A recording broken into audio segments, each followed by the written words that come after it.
je vais faire ma prof de base.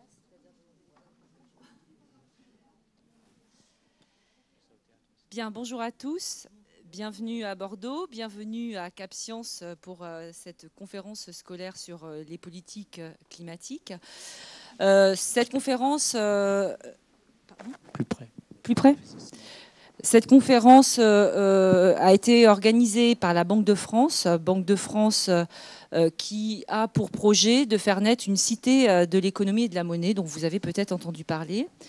Cette cité de l'économie et de la monnaie va réellement prendre forme à Paris en 2018. Donc en fait, ça va être un lieu d'exposition permanente qui a pour objectif de rendre intelligibles, compréhensibles des questions économiques auprès du grand public. Vous savez que l'économie, c'est quelque chose qui nous entoure au quotidien. Nous sommes tous des acteurs économiques, des consommateurs, vous êtes des futurs salariés, peut-être des futurs chefs d'entreprise, des futurs décideurs. Donc l'économie est quelque chose qui, dans nos actions quotidiennes, nous entoure et qu'on ne connaît pas toujours forcément bien.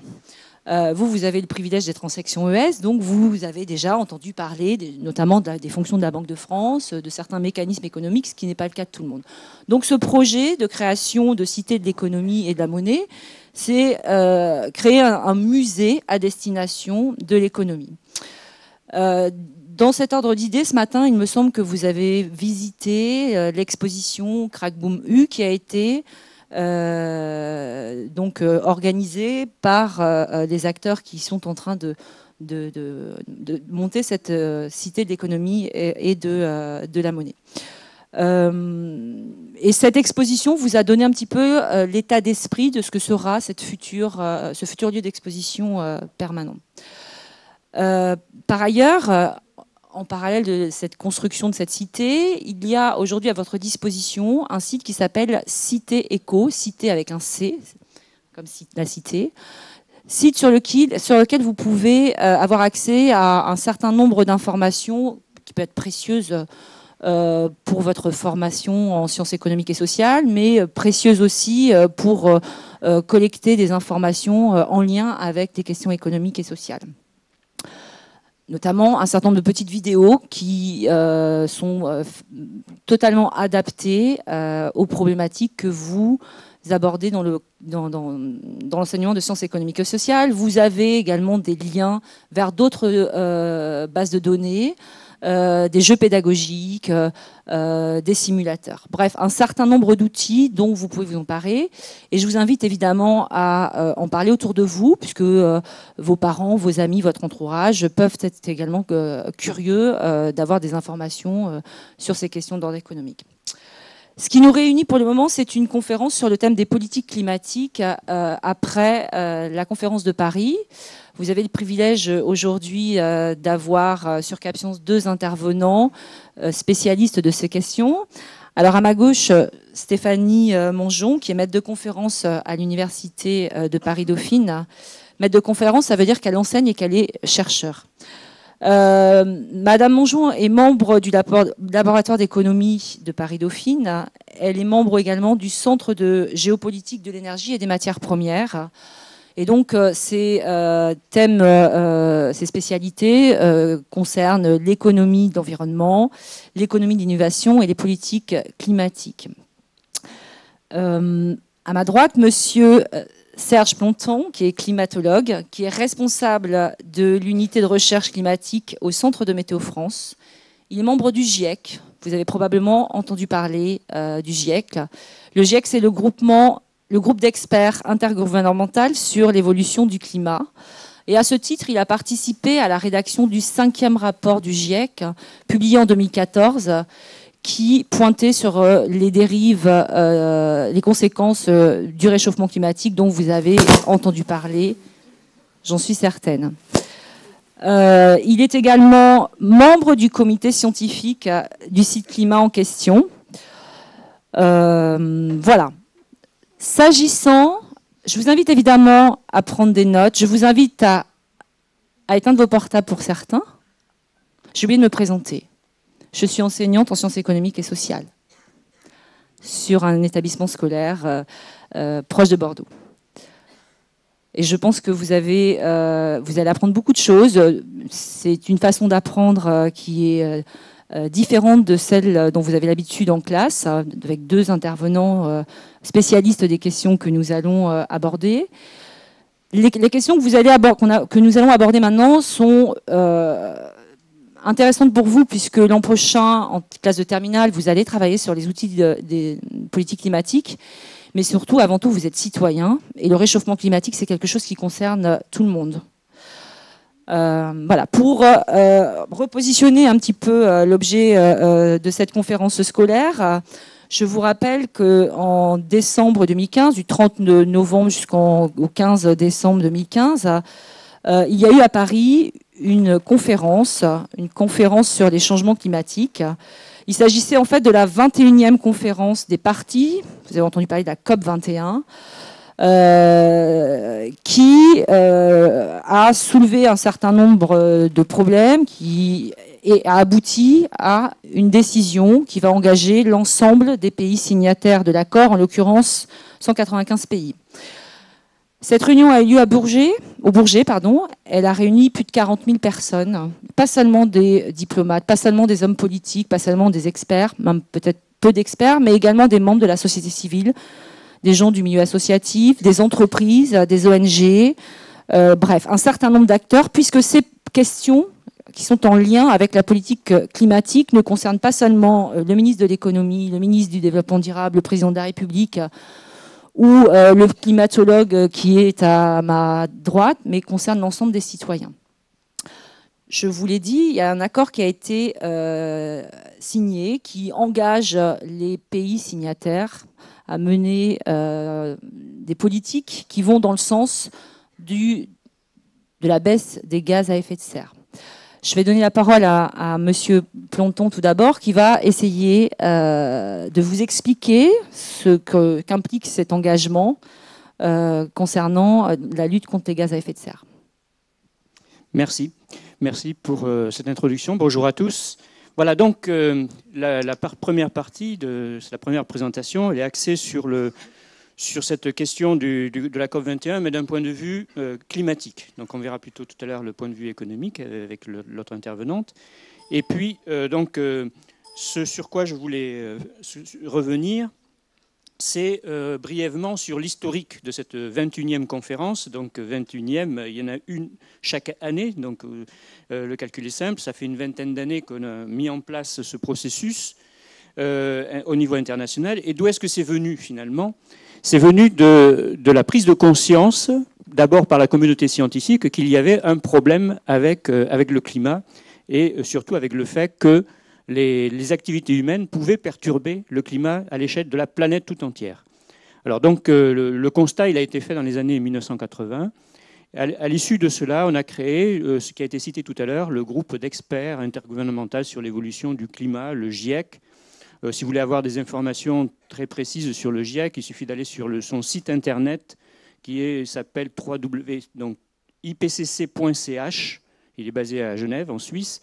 Et il y a une bonne partie de ce que l'on y trouve qui est aussi en langue française, ce n'est pas simplement en anglais. Et donc le GIEC a été créé en 1988 à l'issue finalement du constat fait par la communauté scientifique qu'il pouvait y avoir un lien entre l'augmentation de la concentration du CO2, constat que l'on faisait directement à partir des observations, qui étaient faites sur un site qui se situe à Hawaï, site de Mauna Loa. On observe l'évolution du dioxyde de carbone, c'est un gaz dans l'atmosphère, et on a constaté que sa concentration augmentait d'année en année. Et puis, constat parallèle, on sait, d'après des connaissances scientifiques qui ont été accumulées depuis pratiquement 2 siècles, depuis le début du 19e siècle, on sait qu'il y a potentiellement, que ce gaz-là peut potentiellement jouer un rôle sur la température de la planète. Plus sa concentration est élevée, plus la température devrait être forte à la surface de la planète.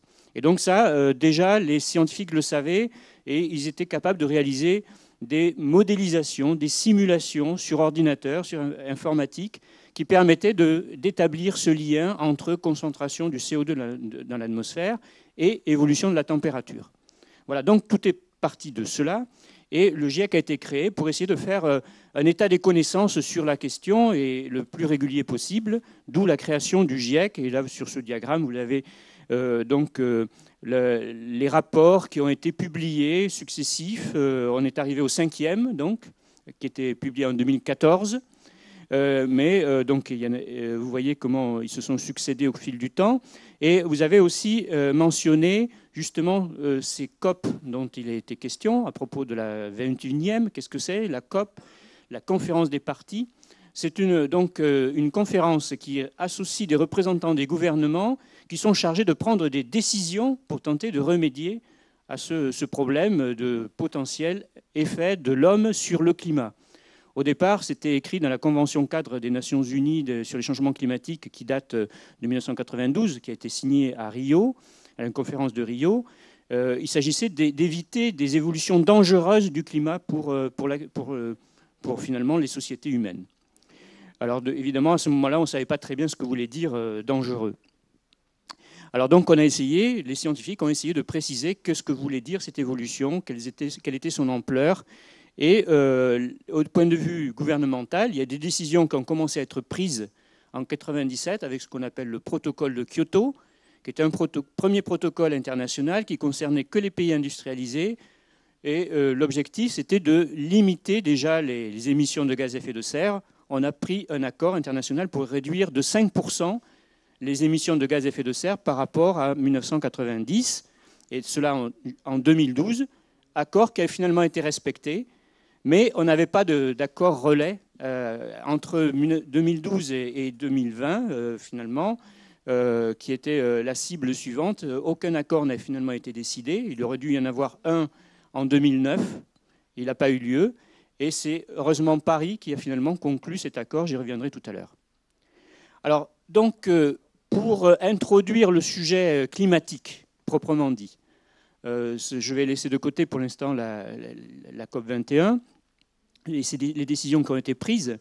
Donc, quel était le constat? Quel était l'état des connaissances au moment où finalement la COP21 a été lancée en 2014? Que disaient les principaux messages du rapport des scientifiques, du 5e rapport du GIEC concernant le climat?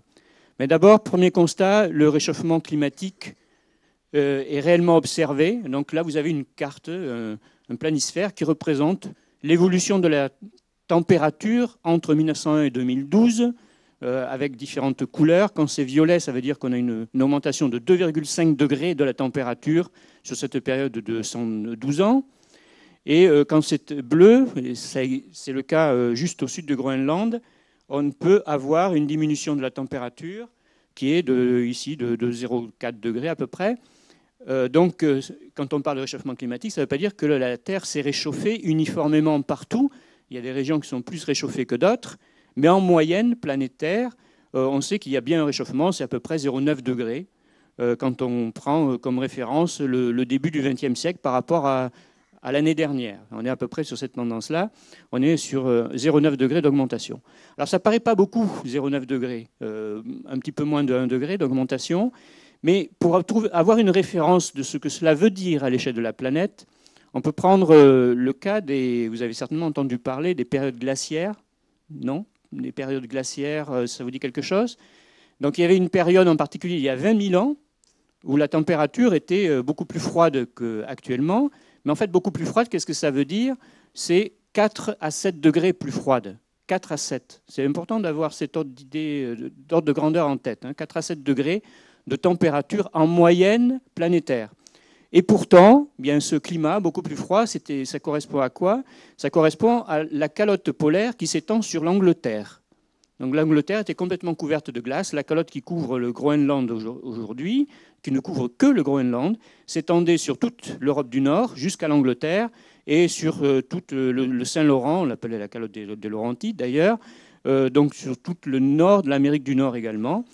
Du fait du piégeage de l'eau dans cette glace, c'est de l'eau de mer qui s'est gelée, eh bien, le niveau des mers était beaucoup plus bas, il était 130 mètres plus bas. On pouvait passer à pied sec le détroit de Bering pour passer, et c'est d'ailleurs, on a des preuves qu'il y a eu des que le peuplement, le début des peuplements de l'Amérique du Nord est venu de ces périodes-là, très froides, glaciaires, pendant lesquelles on pouvait passer à pied sec le détroit de Bering, on pouvait passer du continent asiatique, eurasiatique, au continent américain. Voilà, donc c'est un climat très différent, avec seulement 4 à 7 degrés de différence de température.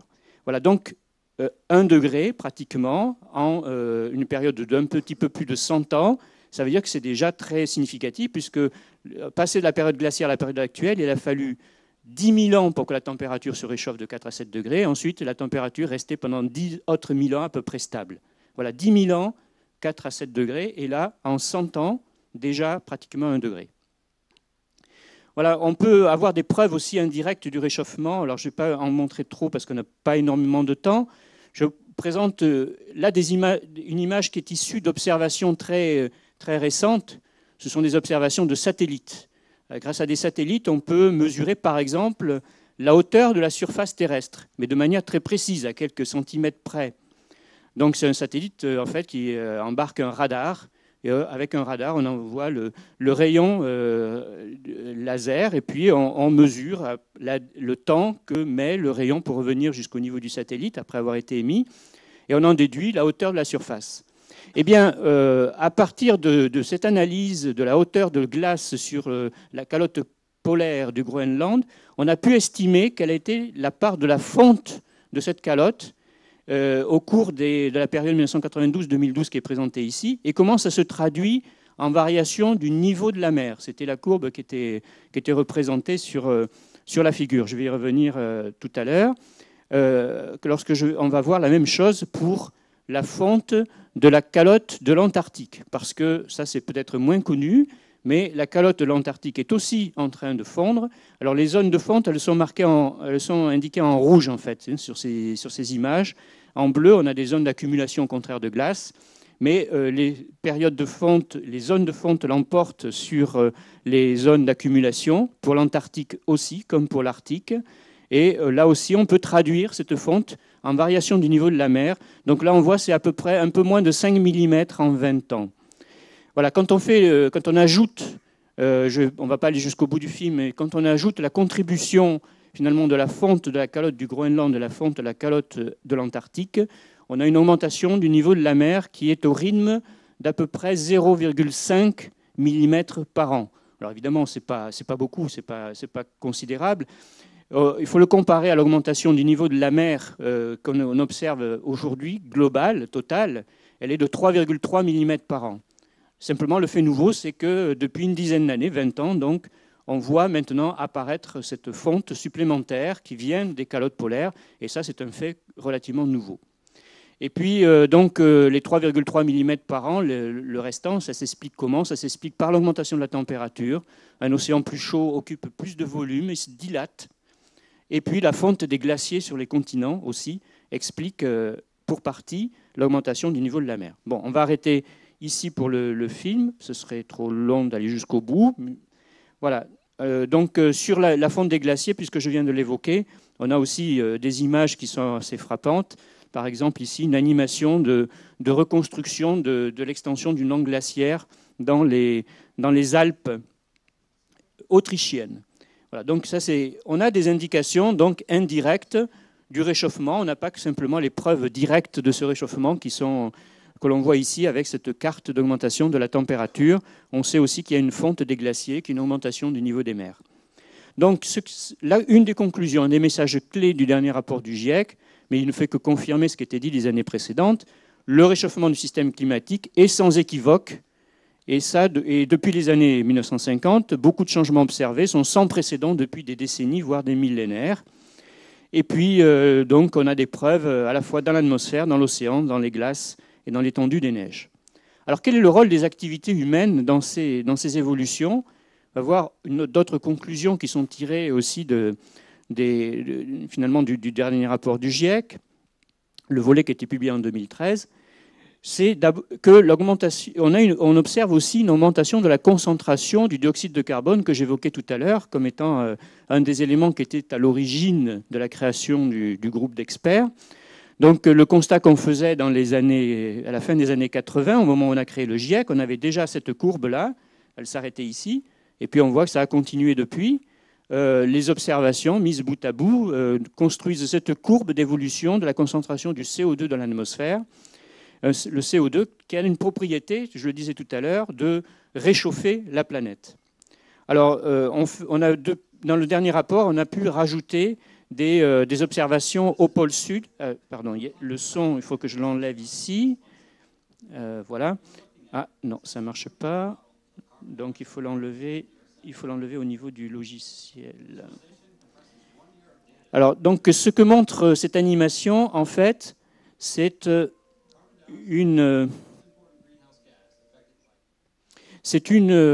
résultat de calcul qui a été fait par des modèles de simulation numérique dans lequel on a mis toutes les sources d'émissions de dioxyde de carbone liées aux activités humaines, mais liées aussi à des facteurs naturels.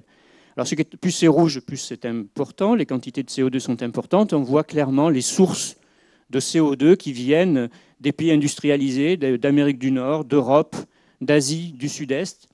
Si on va un petit peu plus loin dans la simulation, là, c'est une année en fait d'observation qui a été reconstruite à partir de ces simulations. Donc on est arrivé là, vous avez la date qui défile, vous l'avez vu en bas à gauche. Hein, on est là au 15 mai 2006, donc le temps défile. Lorsqu'on va arriver au printemps, on va voir que les couleurs vont plutôt pâlir. Il va y avoir des quantités qui vont diminuer. Voilà, ça commence à arriver. Et ça, c'est un effet d'absorption du CO2 par la végétation qui se développe dans l'hémisphère nord. La photosynthèse qui fixe le carbone pour la végétation absorbe du CO2 et développe des feuilles, développe également des branches, des troncs. Et donc, cette absorption de CO2 fait diminuer la concentration du CO2 dans l'atmosphère. Et puis, à nouveau, ensuite, lorsque les feuilles tombent à l'automne, de l'hémisphère nord, là où il y a beaucoup de forêts, ces feuilles se décomposent et elles finissent par réémettre le dioxyde de carbone qu'elles avaient absorbé. Voilà, donc il y a un cycle saisonnier, mais d'année en année, on l'a vu tout à l'heure, la concentration du CO2 augmente en moyenne.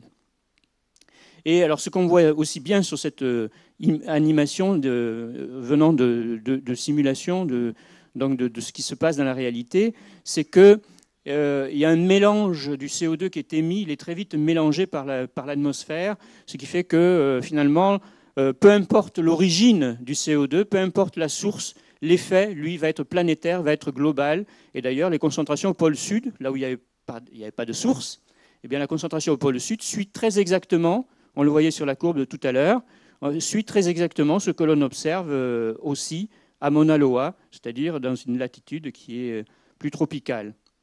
Voilà, donc vous avez ces deux courbes ici. Et constat que l'on fait aussi, c'est que la concentration augmente dans les océans. Ça, c'est un fait relativement nouveau aussi. De nouvelles observations montrent que le CO2 augmente dans les océans. Voilà les courbes qui le montrent à partir des années 90. Et ça a un effet, c'est augmenter l'acidité de l'eau. Alors l'océan ne se transforme pas en acide. Hein. Si on met le doigt, on ne risque pas quand même de voir son doigt brûler, évidemment, dans l'eau de mer. L'océan reste ce qu'on appelle une base, le contraire d'un acide, mais son acidité augmente quand même un petit peu. Et conséquence, c'est surtout pour les écosystèmes qui forment des coquilles de carbonate. L'acidité de l'eau a une importance majeure dans la facilité qu'ont ces organismes à former leurs coquilles. Donc il y a des risques sur la biodiversité marine liés à cette augmentation de l'acidité de l'eau. Et donc ça, c'est un risque sitôt que l'on injecte davantage de CO2 dans l'atmosphère. Alors donc, conclusion du rapport du GIEC, c'était de dire que les concentrations atmosphériques d'oxyde de carbone notamment, mais aussi d'autres gaz à effet de serre, méthane, oxyde nitreux, ont augmenté pour atteindre des niveaux sans précédent depuis au moins 800 000 ans. On en a des preuves dans des observations. Alors maintenant, ce n'est pas parce qu'on fait le constat qu'il y a une augmentation des concentrations de ces gaz et que la température augmente qu'il y a forcément un lien de cause à effet. Et donc ces courbes-là vous montrent qu'en réalité, ce lien de cause à effet, on peut le démontrer là aussi avec des simulations numériques.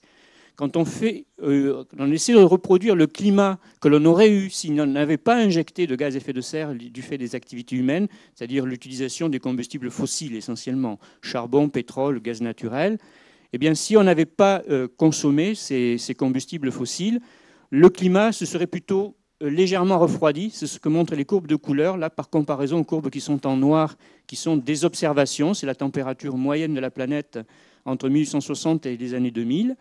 Et par contre, quand on rajoute les effets des activités humaines, on voit que les simulations que l'on fait sur ordinateur, sur informatique, réconcilient les modèles avec les observations. Il faut effectivement prendre en compte ce facteur humain pour expliquer ce qui s'est passé au cours des 50 dernières années. Voilà, donc l'influence humaine, conclusion importante, sur le système climatique est claire. Il est extrêmement probable que l'influence humaine a été la cause principale du réchauffement observé depuis le milieu du XXe siècle. Alors, pour en terminer avec les constats du GIEC, les émissions que l'on peut anticiper pour le futur nous donnent des scénarios possibles pour le climat à venir. Et donc ces courbes-là représentent justement des différents scénarios d'émissions qui correspondent à les différentes couleurs correspondent à différentes hypothèses sous-jacentes sur l'évolution de l'économie, sur l'évolution de la démographie, etc. Et vous avez en noir, sur ces courbes, vous avez aussi des observations.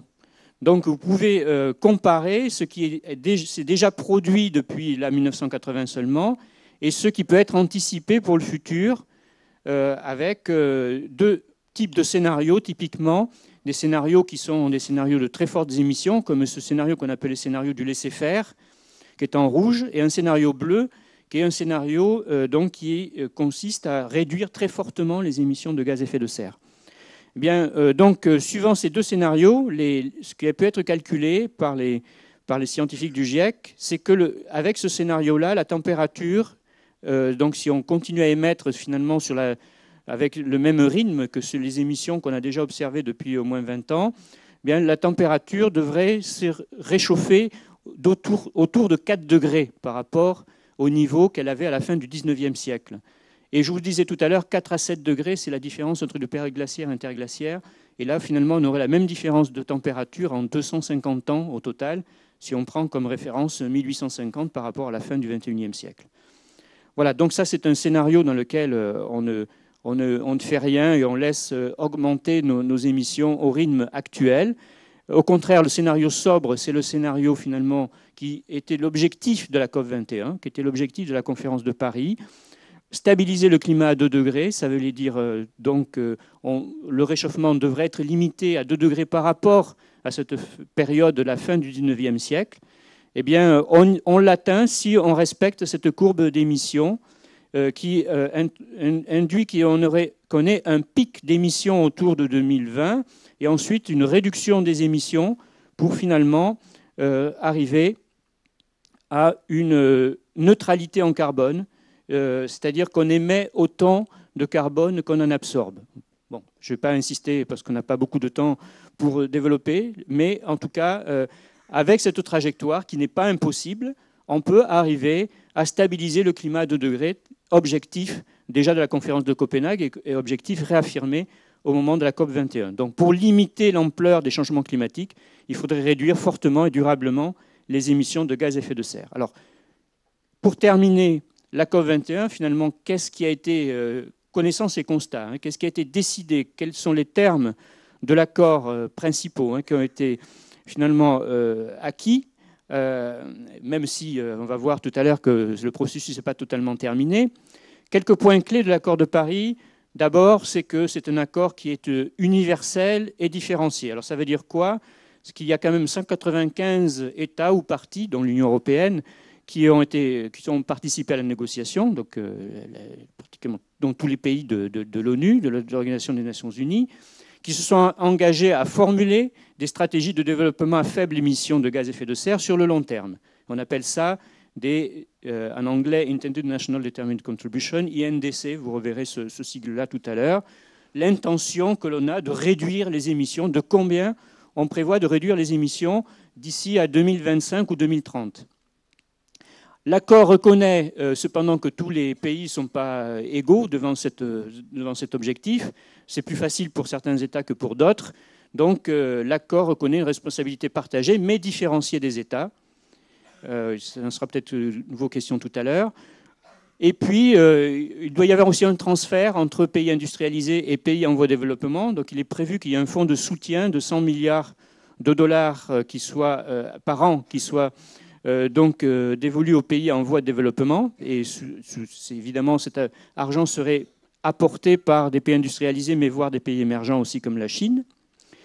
Un accord ambitieux, en ce sens que maintenant, on reconnaît que, évidemment, ça va être très difficile d'atteindre un niveau de réchauffement très limité, et que la somme des intentions ne suffit pas aujourd'hui. Mais malgré tout, on s'inscrit quand même dans cette trajectoire. L'objectif, c'est d'essayer de limiter le réchauffement à 2 degrés, voire même de descendre en dessous de 2 degrés jusqu'à atteindre un réchauffement de 1,5 degré, ce qui est un défi très important, il faut bien le reconnaître. Mais donc c'est un accord ambitieux, et il vaut mieux avoir un accord de ce type-là plutôt que effectivement se mettre d'emblée dans une position d'impossibilité d'atteindre finalement un quelconque objectif que ce soit. Atteindre un pic d'émissions donc le plus tôt possible, c'est aussi dans les termes de l'accord, et un équilibre entre émissions et puits dans la deuxième moitié du siècle. Donc c'est ce que je montrais tout à l'heure sur la figure. C'est ça la garantie pour assurer la stabilisation du climat à 2 degrés. Il faut que l'on ait autant d'émissions que d'absorption de CO2 dans l'atmosphère pour pouvoir y arriver. Bon, est-ce que c'est un accord juridiquement contraignant? Bon, je vais passer rapidement là-dessus. Les avis, juste pour dire que les avis sont assez partagés sur la question. Il ne va pas y avoir finalement, on ne va pas punir les pays qui ne respecteront pas leurs engagements. On y reviendra peut-être tout à l'heure. Et puis la suite, donc Paris, ça ne suffit pas. L'accord de Paris ne suffit pas. Il n'est pas encore signé, il n'est pas encore, on emploie le terme ratifié. Il doit être ratifié par les États, des fois par les parlements des pays. Donc la prochaine étape, c'est le 22 avril, où l'accord va être ouvert pour la première fois à la signature.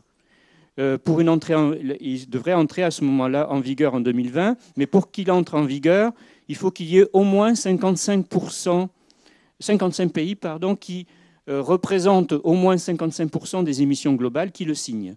Alors, donc, il faut que les États-Unis le signent, évidemment. Il faut que la Chine aussi le fasse, l'Europe. Et pour l'instant, c'est quand même en bonne voie. Donc, je passe sur ces points de détail. Alors, les engagements vont être ensuite revus. Donc, tout ça pour dire que ce n'est pas la fin de l'histoire, évidemment. Une fois qu'on a pris ces engagements au moment de la signature de Paris, ça ne suffira pas. Il faudra en prendre d'autres derrière pour pouvoir assurer finalement qu'on atteigne la stabilité en carbone dans la deuxième partie du XXIe siècle. Voilà, donc quelques conclusions, mais peut-être que, vu le temps, je ne vais peut-être pas trop insister là-dessus. Je vais juste arriver à la conclusion finale, qui est de dire que, on peut considérer que l'accord de Paris, c'est vraiment un succès. Bon, c'est un succès diplomatique parce que tous les pays, finalement, ont été d'accord finalement sur les termes même du texte qui a été voté par l'Assemblée générale de la COP, maintenant, même s'il n'est pas signé encore au niveau gouvernemental. Alors c'est un point de passage quand même, il ne faut pas considérer que tout soit fini avec cet accord, et tout dépend maintenant de la traduction de ces engagements en mesures concrètes. Et donc ça, il faudra évidemment être très attentif, et vous le serez sûrement vous-même, à ce qui va se passer dès cette année à une autre conférence, la COP22 à Marrakech, où vraiment, là, on devrait rentrer davantage dans les questions plus concrètes. Comment est-ce qu'on atteint finalement les objectifs, les engagements qui auront été pris par les différents pays? Voilà, je vous remercie. Bien, merci. On fera les questions en suivant. Est-ce que vous avez des questions à poser à propos de ce qui vient d'être évoqué, ou vous préférez qu'on pose des questions, Ah oui.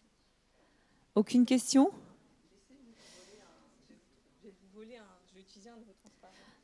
Donc, Stéphanie Mongeon qui va avoir une approche un peu plus économique du problème, et puis revenir sur les enjeux de ces négociations.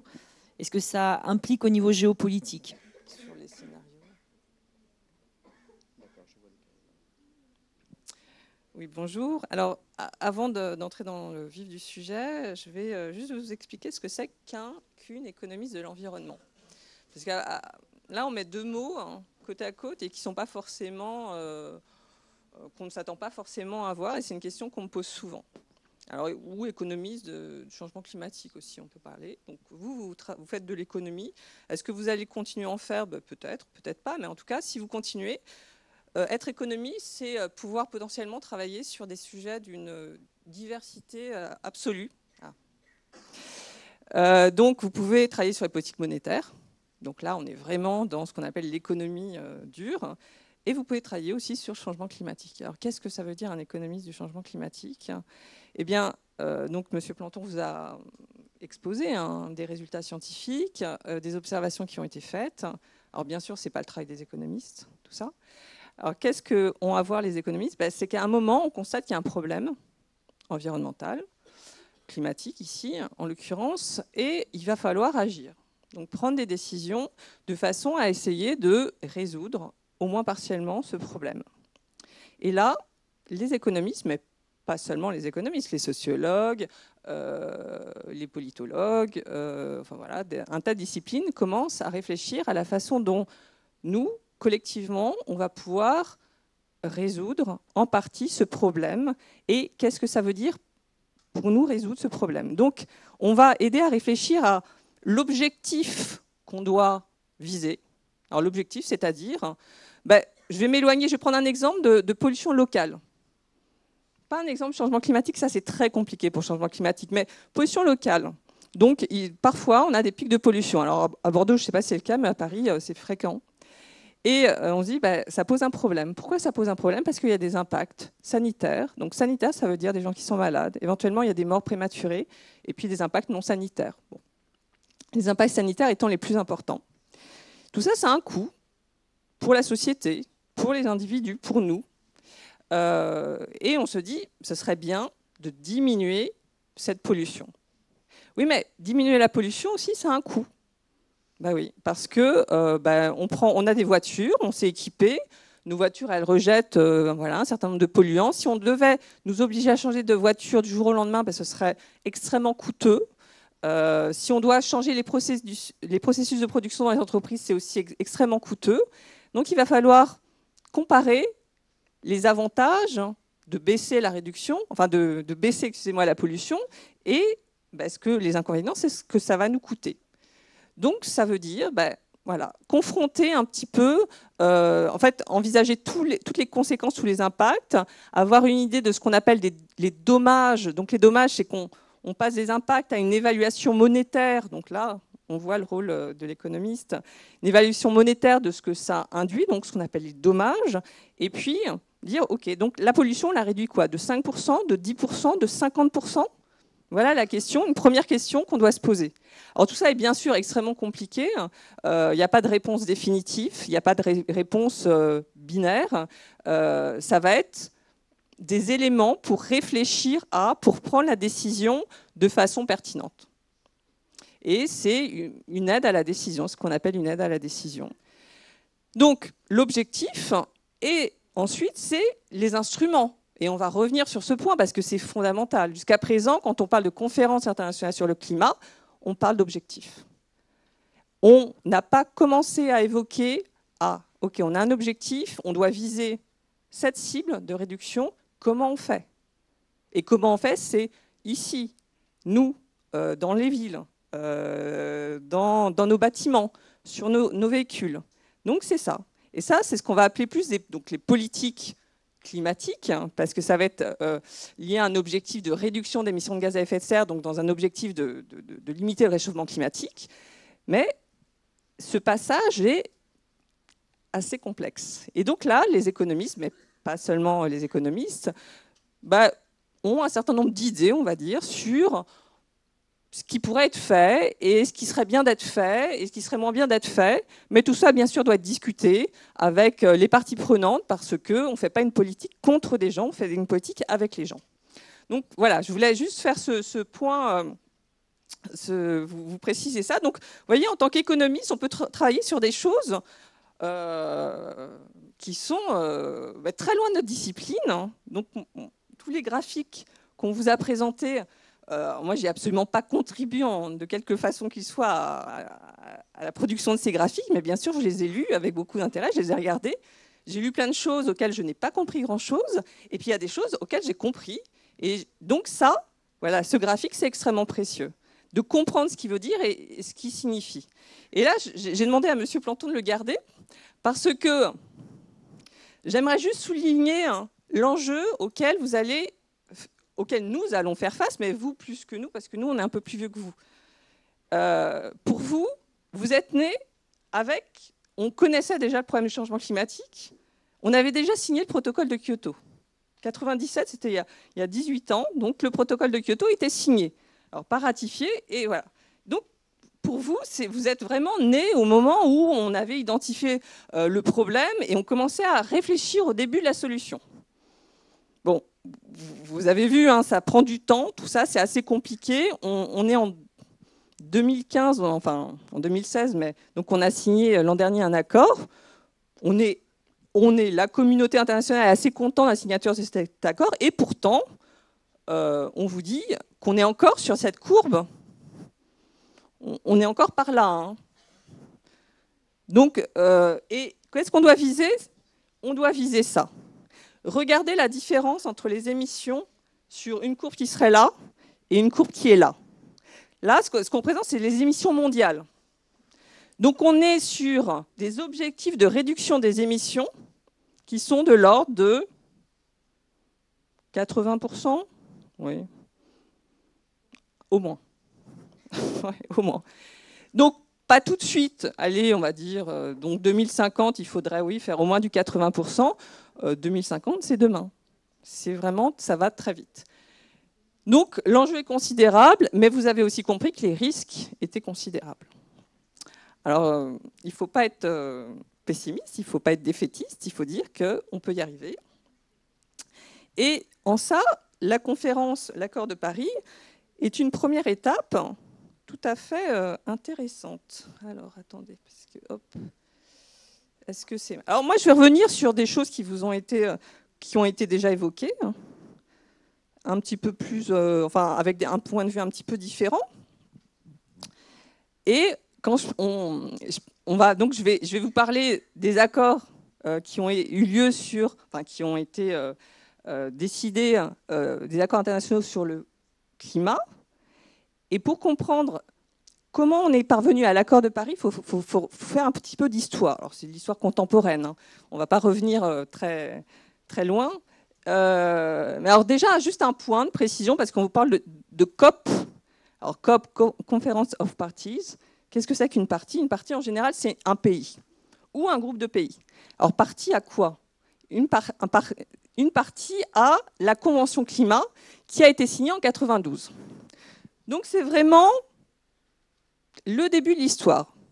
Pas tout à fait. Le vrai début de l'histoire, c'est comme vous a dit M. Planton, c'est dans les années 80, à l'ère des scientifiques et création du GIEC en 88. Donc, il y a eu une prise de conscience politique extrêmement rapide de l'importance de la question du problème qui avait été identifié par les scientifiques. Donc le GIEC, c'est une décision politique. On dit, OK, on crée le GIEC de façon à ce que vous puissiez nous aider à décider de ce qu'il convenait de faire. Et de ce qu'il convient de faire, c'est-à-dire au regard d'éléments scientifiques. Donc les changements, ce qui risque de nous arriver, etc. Et je reviendrai sur ça après. Donc, je vous disais, le début de l'histoire vraiment politique dans l'action de lutte contre le changement climatique, c'est 92. 92, Convention 4 des Nations Unies sur les changements climatiques. Et quand on parle de parties, ce sont tous les États qui ont signé cette convention. Donc, retenez ça. Et donc, alors, on est sur 194 pays. Il y en a plus, il y a plus de pays dans le monde, mais on est sur un nombre de pays qui est extrêmement important. Donc, une très grande majorité des pays existants dans le monde ont signé, sont partis à la Convention. Ça a été une première étape décisive. Pourquoi? Parce que à partir de là, on a décidé de se rencontrer chaque année. Et de se rencontrer chaque année pour essayer de réfléchir, pour échanger, pour prendre des décisions ensemble. Parce que, vous le savez, les émissions de gaz à effet de serre, c'est une pollution globale. Donc, moi, si je réduis mes émissions, c'est déjà bien. Mais si les autres ne le font pas, ça ne va pas. Ça ne va pas régler, ça peut régler partiellement le problème, mais ça ne va pas régler totalement le problème. Okay, grosse différence avec la pollution locale. La pollution locale, j'arrive à régler le problème dans ma ville, c'est bon. Je n'ai pas besoin des autres. Donc, la pollution globale, on a vraiment besoin que l'ensemble des pays, et surtout les grands émetteurs, eh bien, participent à cette action. Donc, on ne peut se priver d'un échange, d'un accord international. Donc, ce qui a été décidé en 92, c'est bon, qu'il y avait un problème. Tout le monde a dit, OK, on reconnaît qu'il y a un problème, et on va dire qu'il faut qu'il y ait un objectif ultime. Alors ça, c'est un terme que vous pouvez retrouver dans les traités internationaux. L'objectif ultime de la présente convention, eh bien, est de stabiliser les concentrations de gaz à effet de serre dans l'atmosphère à un niveau qui empêche toute perturbation anthropique. Anthropique, c'est lié aux activités humaines, dangereuses du système climatique. Alors voilà, donc ça, article 2, vraiment, ça commence quasiment la convention, le texte de la convention. Oui, mais ça veut dire quoi? Eh bien, à ce moment-là, on ne savait pas encore. On ne savait pas quelle était la limitation, l'augmentation de température qu'on devait viser. Donc, le 2 degrés dont vous avez entendu parler, ben, pour le moment, on n'en parlait pas, on ne savait pas. On savait qu'il fallait agir assez rapidement et qu'on devait limiter l'impact des activités humaines. Voilà. Et on se disait, ben, il faut se réunir chaque année pour essayer de voir comment on fait, synthétiser les connaissances. Donc ça, c'est le GIEC qui va le faire, qui va nous aider, et puis voir comment on peut agir et jusqu'où on peut aller. Parce que diminuer les émissions, bien sûr, ça a un certain coût. Donc le principe des responsabilités communes mais différenciées, on vous en a déjà parlé. Alors c'était déjà dans la convention, dans le texte. Donc c'est un principe extrêmement important. Et les pays en développement sont bien sûr extrêmement vigilants au respect de ce principe. Je vais vous montrer un graphique qui va être assez éclairant sur ce point. Donc les conférences de parties, vous avez compris. Les inventaires. Alors, avant d'agir, qu'est-ce qu'il faut faire quand on est, d'ailleurs pour tout problème, pour l'environnement c'est vrai, mais c'est vrai pour tout problème. Avant d'agir contre le chômage, il faut savoir combien il y a de chômeurs. Voilà. Donc ici, il faut savoir combien on émet. Il faut que chaque pays développe des procédures qui fassent qu'il soit capable de dire de quelle quantité d'émissions de gaz à effet de serre ils sont responsables, de façon à après sommer au niveau de la planète pour savoir quelle quantité d'émissions de gaz à effet de serre sont liées aux activités humaines. Alors, je vous parlais du principe des responsabilités communes mais différenciées. Vous voyez, ici, c'est un graphique sur les émissions de CO2 cumulées. Alors, cumulées, c'est-à-dire qu'on a sommé toutes les émissions qui ont été générées chaque année. Et regardez bien les périodes. Donc, le premier graphique tout en haut, c'est 1890-1919. Donc, vous voyez, États-Unis, Union européenne, ce sont les deux barres qui dépassent. Les autres, il n'y en a quasiment pas. Ensuite, 1920-1949, encore les États-Unis et l'Union européenne. Bon, la Russie commence un petit peu à dépasser l'axe des zéros, pas beaucoup. 1950-1979, on garde toujours les deux gagnants, États-Unis, Union européenne. Ah, la Chine apparaît, le Japon, et puis la Russie a quand même là commence à émettre de façon assez conséquente. Donc c'est ça, c'est historiquement, vous savez que les émissions de gaz à effet de serre restent très longtemps dans l'atmosphère. Donc quand on émet une tonne de CO2 aujourd'hui, en moyenne, elle va rester et je regarde M. Planton pour être sûr de ne pas dire de bêtises, un siècle. C'est ça? 100 ans? Un peu plus peut-être. En fait plus. Bon. Donc, aujourd'hui, vous émettez dans 100, 150 ans, 200 ans? Eh bien, la tonne que vous avez mise aujourd'hui, elle sera encore dans l'atmosphère. Donc, les émissions qui ont été émises en 1920, eh bien, elles sont encore dans notre atmosphère, à être une cause du problème. Okay, donc ça, c'est dire, regardez, historiquement, vous avez déjà beaucoup émis. L'Inde dit, ben, nous, on ne s'est pas beaucoup développé, on n'a encore pas beaucoup émis. Vous avez déjà émis. Aujourd'hui, le problème qu'on constate, les changements climatiques qu'on constate, c'est lié à vos activités. Ce n'est pas lié à nos activités. Donc nous, on a le droit de se développer. Et si on se contraint trop, on limite trop nos émissions de gaz à effet de serre, on risque d'avoir du mal à nous développer, alors que vous l'avez fait. Voilà le principe. Il y a une dernière barre que j'ai mise un peu plus loin, sur laquelle on reviendra. Donc 92, on se dit, il y a un problème, il faut qu'on évite que les activités humaines génèrent des changements climatiques trop importants. Il va falloir agir rapidement. Et ça a été le cas. Il y a une décision qui a été prise en 97, c'est ce qu'on appelle un protocole d'application. Donc, c'est complètement lié à la Convention. Donc, vous voyez, la Convention, c'est une espèce de cadre juridique un peu général. Et en 97, on a un premier protocole d'application. Dans l'esprit des négociateurs, à cette époque, on devait avoir une première période d'engagement définie par le protocole de Kyoto, et on devait garder exactement le même cadre pour définir une deuxième période d'engagement, une troisième période d'engagement. Donc, période d'engagement, c'est j'ai un objectif. Et ici, l'objectif qu'on avait pris, donc seuls déjà les pays développés avaient pris un objectif pour 2008-2012. C'était à peu près une réduction de 5% de leur émission donc en 2008-2012 par rapport à 1990. Et on s'imaginait qu'il y aurait une deuxième période d'engagement, donc 2013-2020 peut-être, auquel les pays qui s'étaient déjà engagés proposeraient un engagement beaucoup plus ambitieux. Et puis on espérait qu'il y ait un nombre plus important de pays qui participent à cette réduction d'émissions de gaz à effet de serre.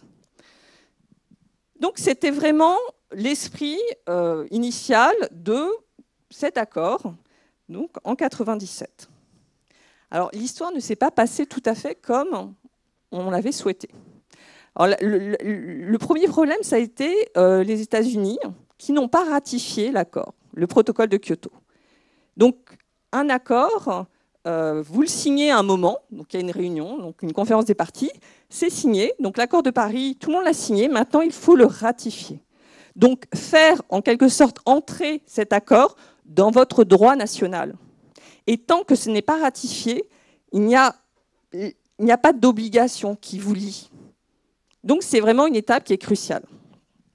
Donc les États-Unis, en fait, changement de président, Bush arrive au pouvoir et à un moment, Bush dit non, on ne va pas ratifier le protocole de Kyoto qui avait été négocié avec Clinton, qui avait été signé par Clinton.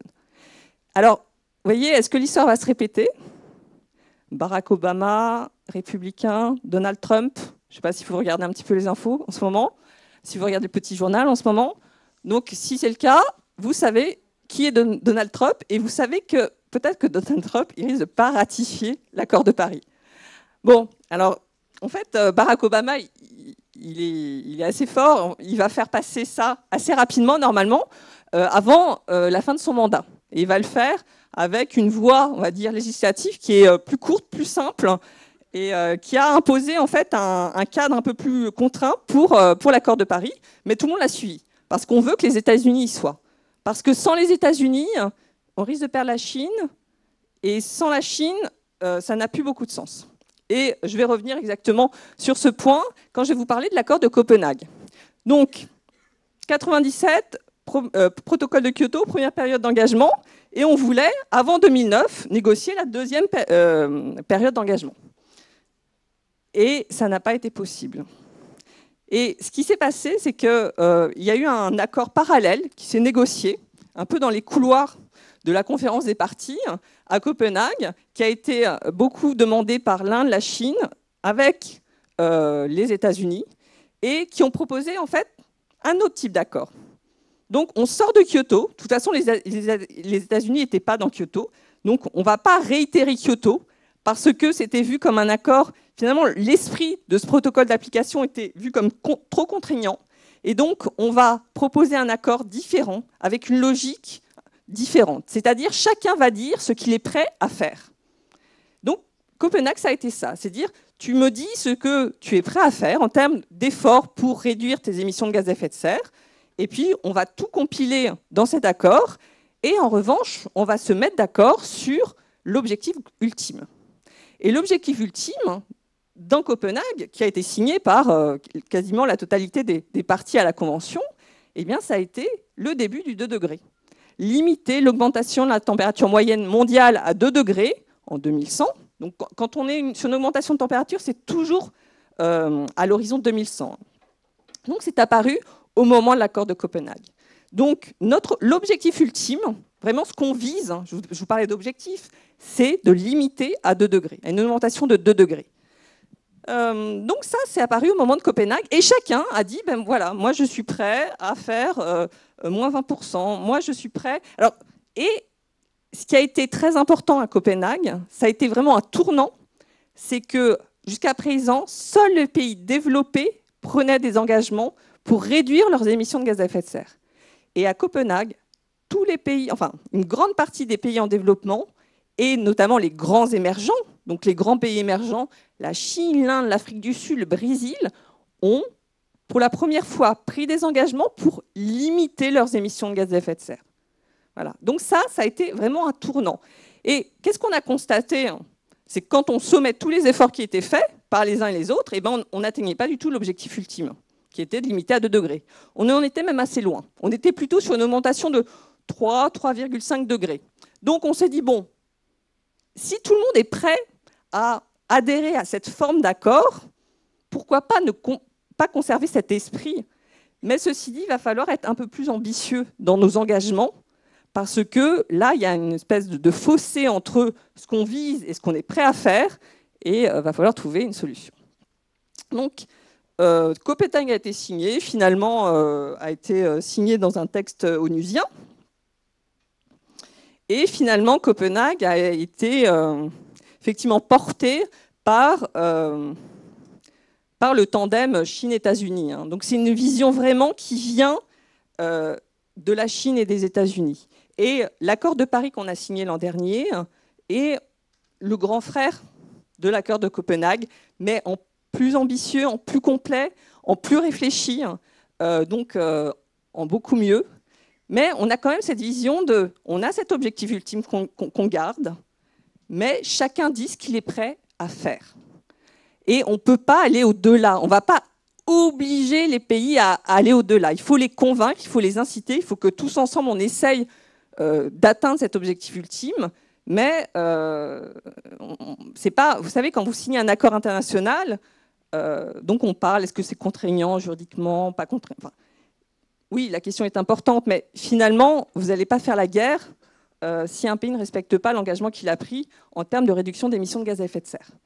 Donc l'objectif, c'est que tout le monde adhère à l'accord, et de façon de ce qu'on appelle dans les relations internationales avec une bonne volonté.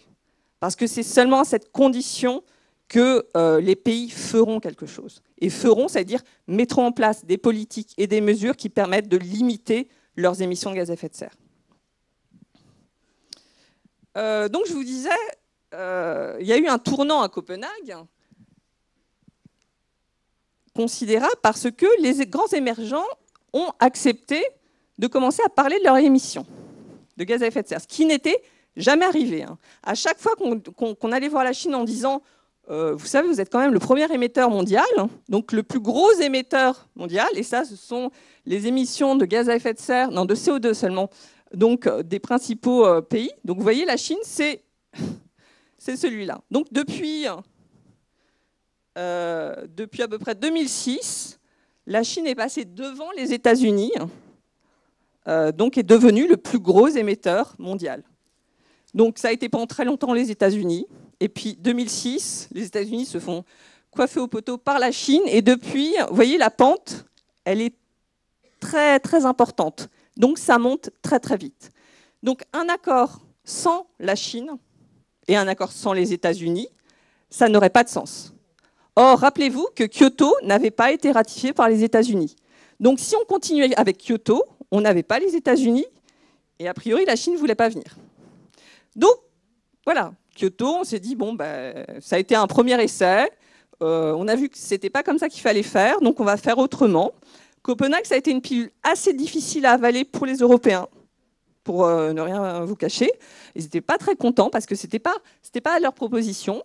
Mais, vous voyez, finalement, l'accord de Paris, qui est un peu le grand frère de l'accord de Copenhague, a été signé en France. Et donc, on a complètement réintégré ce processus de négociation avec une place importante. Et si l'accord a été effectivement un succès, c'est certainement beaucoup, enfin ça, comme l'a dit M. Planton, la diplomatie française a joué un rôle considérable. Alors ça, c'est la dernière barre dont je vous parlais, sur les émissions cumulées. 1980-2014, qu'est-ce que vous voyez? Alors on est sur du cumulé, hein. Donc on a sommé les émissions chaque année entre 1980 et 2014 des pays. Et là, vous voyez la Chine, qui est devenue un émetteur très, très important, alors qui n'a pas dépassé les États-Unis, parce qu'elle n'est premier émetteur au monde que depuis 2006. Hein. Là, on est sur une période 1980-2014, mais là, on a vraiment une augmentation considérable de ces émissions. La Russie, finalement, n'a pas énormément augmenté. Les États-Unis ont quand même beaucoup augmenté, et l'Union européenne aussi, et on voit apparaître le Japon, et puis aussi le reste du monde. Alors, ce reste du monde, il est beaucoup plus éclaté, hein, mais on voit qu'il y a quand même une importance assez considérable et il faudra compter avec ces pays dans la suite. Dernier graphique que je voulais vous montrer, c'est ce qu'on appelle les émissions par tête, les émissions de CO2 par tête. Parce que finalement, quand on réfléchit, on dit « Ok, donc il va falloir limiter de façon considérable les émissions mondiales ». On est sur un polluant global, hein. Donc les émissions globales de CO2. Si on se demandait à combien on a droit par an en émissions mondiales générées, et si on divisait par la population mondiale, qu'est-ce que ça donnerait? Donc c'est une question qu'on peut se poser. Et on dit, bah, chacun aurait droit à une espèce de budget carbone. Et est-ce qu'on est loin du budget carbone auquel on aurait droit?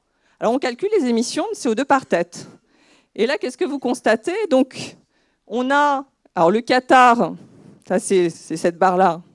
Vous voyez, alors, eux, leurs émissions par tête sont très très importantes, mais ils ne sont pas très nombreux.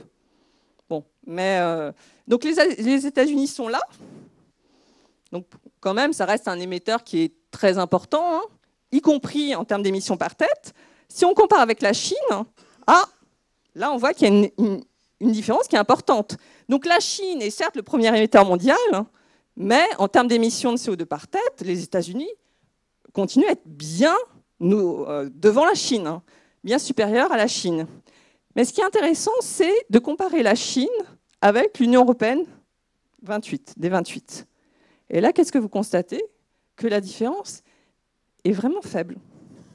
C'est-à-dire qu'en émissions par tête de CO2, la Chine nous a à peu près rattrapés. On a un peu baissé, nous, en Europe, et la Chine a beaucoup augmenté. Donc, on est plus ou moins au même niveau. Donc, c'est intéressant de garder ça en tête, mais bon, toujours avec des États-Unis qui dépassent beaucoup. Alors, sur l'accord de Paris, M. Planton vous a déjà dit beaucoup de choses. Qu'est-ce que je rajouterais? Je vous ai déjà parlé du fait qu'il n'y ait pas de sanctions. Bon, ça n'a pas beaucoup d'importance parce que de toute façon, ces sanctions seraient extrêmement difficiles à mettre en place. Le point qui est vraiment important, qui est vraiment nouveau, c'est effectivement le fait qu'on va réviser très régulièrement les engagements qu'on a pris dans le cadre de cet accord, ce qui fait qu'on ne va pas devoir à chaque fois tout remettre à plat pour tout renégocier. L'accord de Paris, c'est quand même le résultat d'un processus de négociation qui a commencé en 2010 ou 2009. Donc, ça a été en quelque sorte 5 ans de négociation. Donc, vous voyez l'effort considérable à fournir pour aboutir à ça. Et donc, si à chaque fois qu'on devait renégocier un objectif en termes d'engagement, eh bien, on devait redéployer des efforts similaires, ça ne serait pas possible. Les engagements sont pris en général, ce qu'on appelle les contributions nationales, sont prises pour 2025 ou 2030. Alors, il faut savoir ce qu'on fait après. Hein. Donc les États-Unis ont pris un engagement pour 2025. Oui, mais après, 2025, ce n'est pas la fin de l'histoire.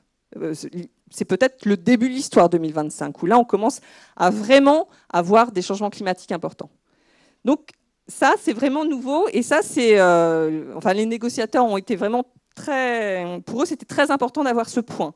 Parce que ça prend du temps, ça prend de l'énergie. Et ce temps et cette énergie, il faut le mettre aussi ailleurs. Et on va finir par ça. Je ne vais pas vous faire un détail, mais on va revenir sur ailleurs, c'est à dire qu'est-ce qu'on fait. Là, on a passé beaucoup de temps, on a mis beaucoup de nos efforts pour que tout le monde se mette d'accord sur le cap à adopter. Donc là, on est à peu près tous d'accord. On sait qu'il faut réduire nos émissions, donc certains vont le faire de façon plus importante que d'autres, dans l'espoir que, un moment, ceux qui ne peuvent pas encore le faire de façon très, très importante, dans 5 ans, parce qu'il y aura eu du progrès technologique, parce qu'il y aura eu une augmentation de la richesse, eh bien, les efforts que le pays sera prêt à faire pour limiter ses émissions seront plus importants. Maintenant, on a l'objectif. Comment on fait pour l'atteindre, cet objectif? Et ça, c'est vrai pour tous les pays. C'est vrai aussi pour l'Union européenne. Et là, j'aimerais bien vous entendre sur, à votre avis, comment on fait pour réduire nos émissions. C'est une bonne transition parce qu'on a déjà fait des choses. Là, on voit très bien qu'il faut continuer à le faire. Il faut continuer à le faire de façon encore plus conséquente qu'auparavant. Donc, à votre avis, là, j'ouvre les questions en quelque sorte, Monsieur Ricard. J'aimerais bien vous entendre vous dire, OK, on a l'accord, donc tout le monde s'en félicite, tout le monde a applaudi, mais what next? Donc, qu'est-ce que c'est que la suite? Et la suite, c'est qu'est-ce qu'on fait ici? Ici, pas à Cap Science, dans notre pays, dans chaque ville, dans chaque bâtiment. Donc, à votre avis, qu'est-ce que c'est? Donc, certains ont des idées ou pas? Qui émet les émissions de gaz à effet de serre? Alors, j'ai pas entendu. Alors, il y a un...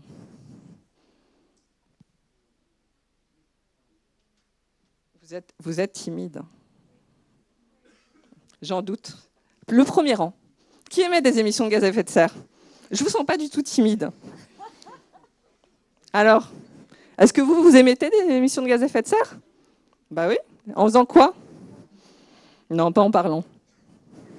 En respirant peut-être, mais pas beaucoup. Allez, on vous pardonne.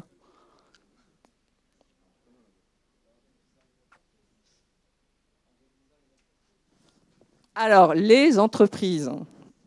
Effectivement, les entreprises émettent des émissions de gaz à effet de serre. Mais en faisant quoi?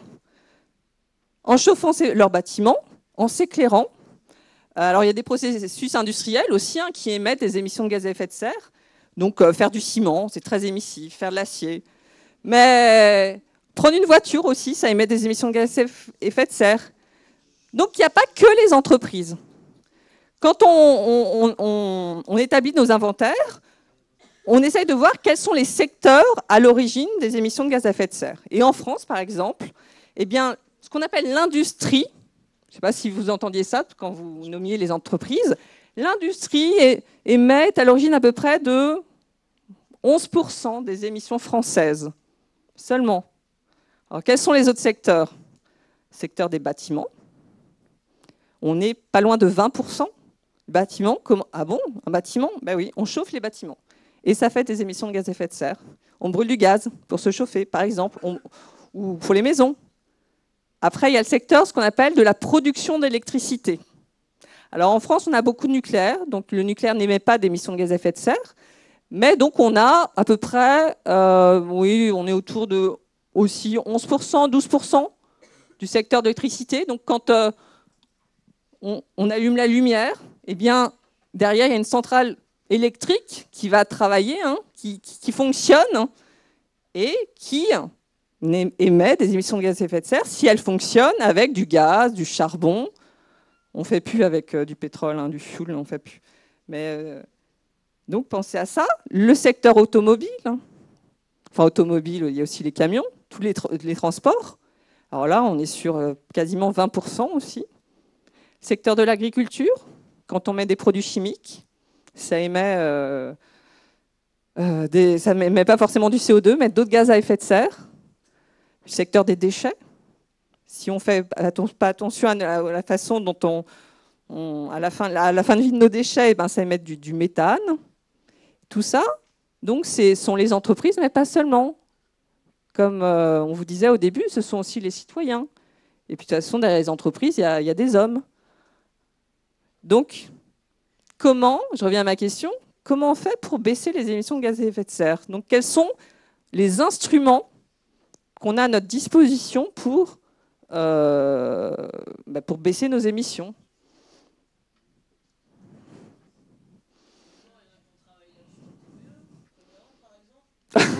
On revient au premier rang. Alors, le premier rang, vous avez travaillé sur ça. Ah, c'est lui. Il n'y avait que lui qui avait travaillé, les autres ont copié. Ah. La voiture électrique, par exemple. Autre chose?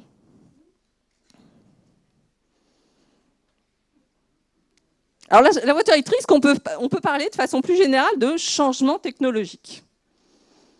Changement technologique. On a aujourd'hui des technologies à notre disposition qui nous permettent de produire à peu près la même chose en réduisant nos émissions. Alors pourquoi on ne le fait pas? On ne le fait pas parce que, en général, ça coûte un peu cher. Donc, si on n'est pas un peu incité à le faire, on ne le fait pas. Changement de comportement aussi. Donc, vous, très concrètement, est-ce que vous êtes prêt à prendre le vélo pour venir au lycée plutôt que le bus ou la voiture de papa-maman? Donc ça veut dire que les déplacements quotidiens, pour vous, ne participent pas aux émissions de CO2? Non?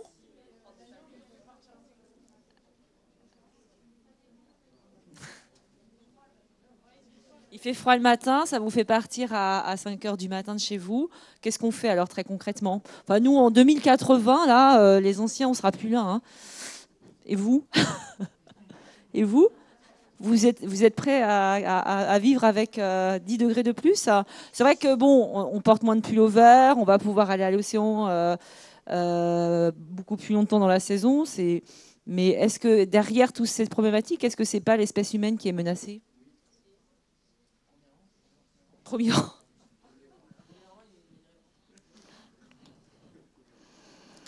Non, mais quand je parle de changement de comportement, c'est des décisions collectives où chacun devra faire des efforts. Il y a des politiques qui sont déjà mises en œuvre pour justement faire en sorte de réduire nos émissions.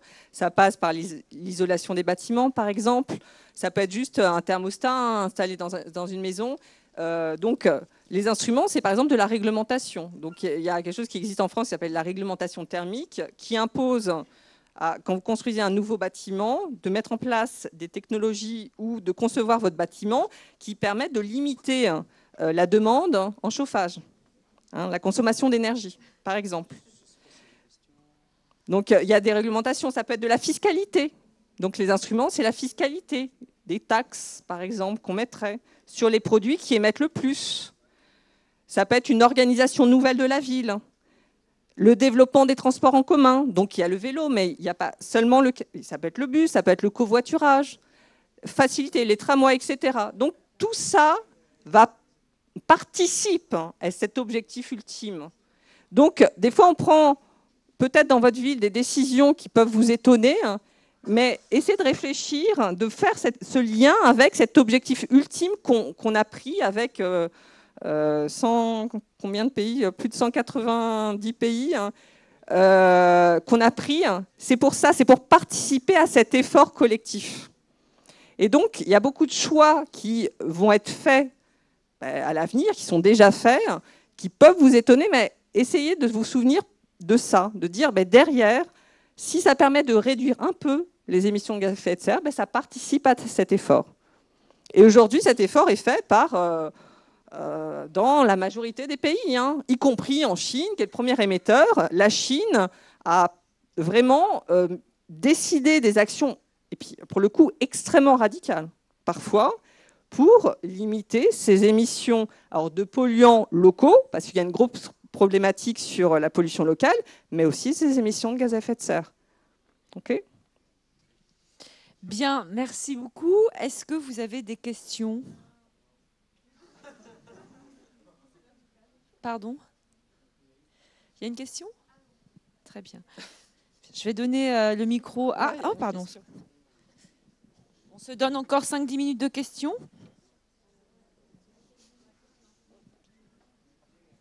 C'était si pénible, hein. J'ai pas compris quelque chose. Qu'est-ce que ça veut dire perturbation anthropique?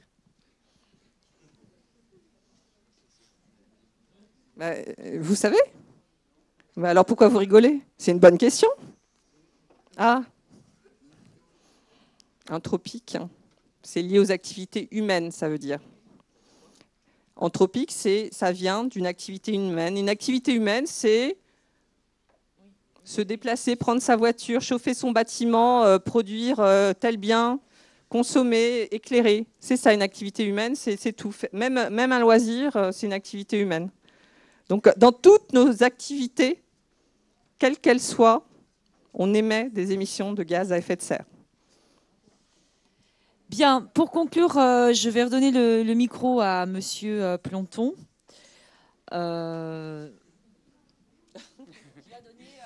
Merci.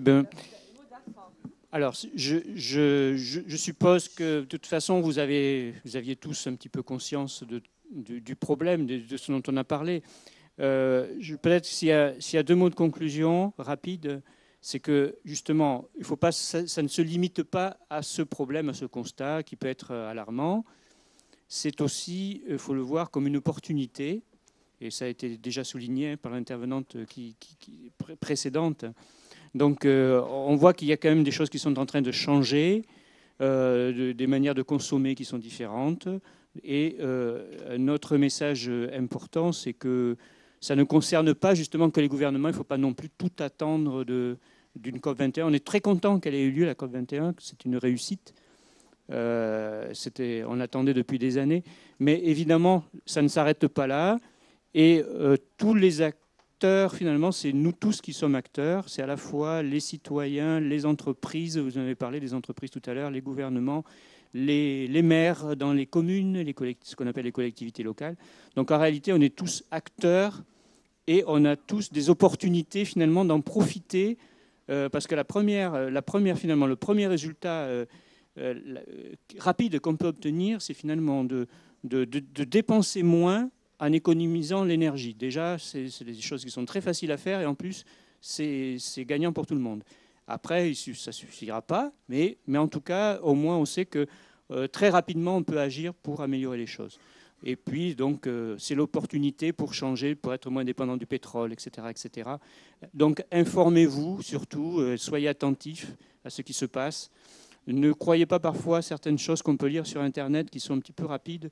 Essayez de vous informer surtout aux bonnes sources. Et ça, les enseignants sont là pour vous dire quelles sont les bonnes sources. Merci de votre attention.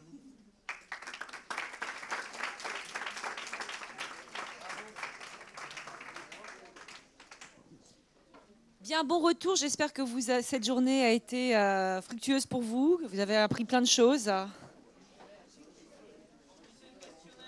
Oui, vous devez remplir un questionnaire avant de partir.